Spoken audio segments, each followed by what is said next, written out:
I am Rajeshri Venkatramanan, reading 120 words English shorthand dictation.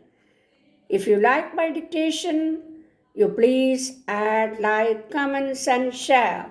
Okay, we can start.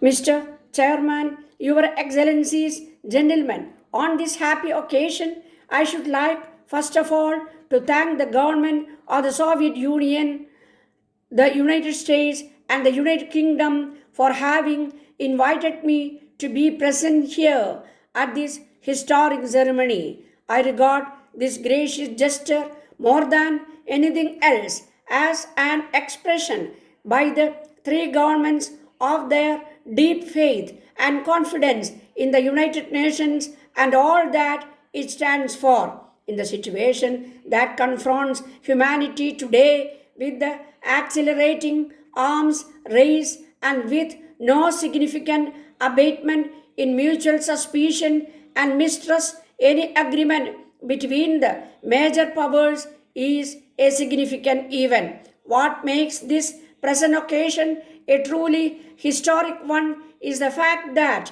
today, for the first time, we are witnessing an important and I have no doubt a significant breakthrough in a protracted and seemingly frustrating negotiations that have been conducted in the field of disarmament over the years. The agreement has been made possible by the statesmanship and courage displayed by the leaders of the three powers and equally by the untiring and devoted efforts of their able negotiators, to all of whom I extend my sincere and hearty felicitations. It is my earnest hope that, in the same spirit of accommodation and understanding that characterize the recent negotiations, every effort will be made now to reach agreement on the discontinuance of all test explosions of nuclear weapons for all times. This is clearly emphasized by the preamble to the present treaty itself and is devoutly hoped and prayed for by people all over the world. The agreement signed today will not eliminate the risk of war, only general and complete disarmament, only establishment of adequate and effective international machinery for maintaining peace will achieve this. This thought has no doubt prompted the signatories of this treaty to proclaim in its preamble that their principal aim is the speedless possible achievement of an agreement on general and complete disarmament under strict international control in accordance with the objectives of the United Nations. However, as a three-power communique so rightly puts it, the present agreement constitutes an important first step towards the reduction of international tension and strengthening of peace. Although the test ban issued had virtually monopolized the agenda of the successive sessions of the General Assembly of the United Nations, other equally important measures aimed at the relaxation of tension have been repeatedly brought up for discussion. I should like to refer briefly to some of them, but the order in which I shall deal with these measures will not, I hope, be construed in any way as an indication of priority or their relative importance.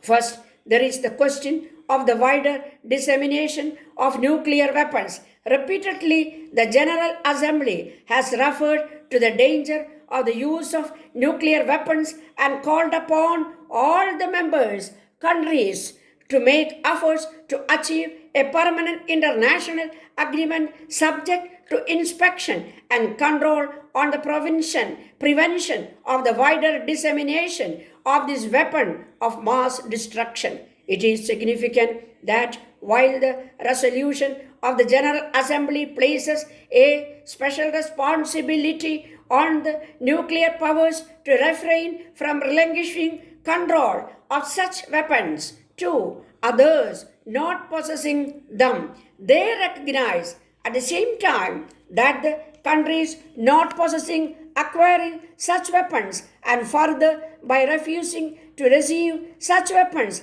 in their territories. The problem of the means of delivering nuclear weapons is an equally important one. There are proposals for limiting the production of delivery system and for the destruction of all but an agreed limited number in the early stage of an agreed program of general disarmament. It is my earnest hope that this important issue will receive further consideration by all the parties concerned with a view to reaching a satisfactory solution. The problem of surprise attack has also figured in the past in debates of the United Nations. Proposals made during recent weeks could lead to the early renewal of surprise attack talks which have been adjourned since December 1958. I would also hope that the proposal limited as early as the beginning of 1961 for convening a special conference for signing a convention on the prohibition of the usage of nuclear and thermonuclear weapons for war purposes will now receive wider support. Finally, I would like to mention the problem of denuclearized zones in different geographical areas. Obviously, the initiative must come from the countries in the regions, as has been the case in respect of Africa and Latin America. But it is equally clear that the proposals must have the support and backing of the nuclear powers themselves. I should like to express my earnest hope that such support will be forthcoming. Your Excellencies, I have touched upon only some of the more important measures that are directed at further relaxation.